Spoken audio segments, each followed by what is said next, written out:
Good morning, my name is Michael Turpie. I'm an Odysseys guide. I'm based in Edinburgh, Scotland here, and I'm just showing you a little bit of Edinburgh in lockdown just now. It's very quiet, usually very busy, and I'm standing in front of this amazing piece of architecture called St Giles Cathedral. It's the main Presbyterian church.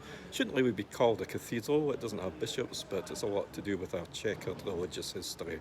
But it's an awesome building. Normally you can visit inside, but today, of course, it is closed. Now, in addition to being a tourist guide, I'm also a bagpiper and I'm an artist. I love doing architecture, and currently during lockdown I'm concentrating on my paintings and music, and we have an event called Clap for Carers on a Thursday night when I go outside my house 8 o'clock and play some pipe tunes as people clap for our National Health Service, which I feel very privileged to be able to do. But I do these walking tours also because it's a productive thing to do during lockdown, because I am in the privileged position that I can access some of this amazing history within about an hour's walk of my house, because I stay in the Stockbridge area.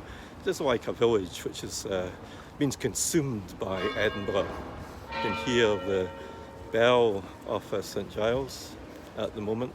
Now I'm just going to take you around a little bit and show you what's around here. This is the French consulate just behind here, and you see that stone block there, that is a well. 17th century, people would have to get water, standing water from a standpipe would come out of their houses with a receptacle and gather it from there. It wasn't always the most healthy water. It was carried in wooden pipes by gravity from a tank up beside Edinburgh Castle. And just over at the other side, you can see the High Court. A statue, a green statue in the distance of David Hume, who was an 18th century philosopher.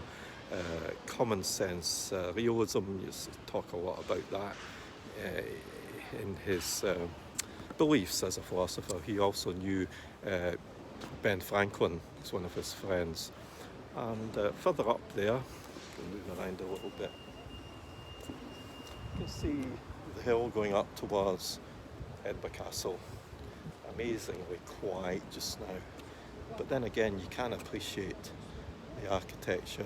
In the distance you can't really see too well, but away behind the trees there is a Scott monument to our famous historical novelist Sir Walter Scott, who wrote such great novels such as Ivanhoe, Heart of Midlothian, Rob Roy, and so on. So that the Gothic spire in the distance is to him. Okay, so final little look, and I'll just bid you all the best and hope to see you in Scotland soon on an Odysseys tour. So take care, stay safe, thank you, bye bye.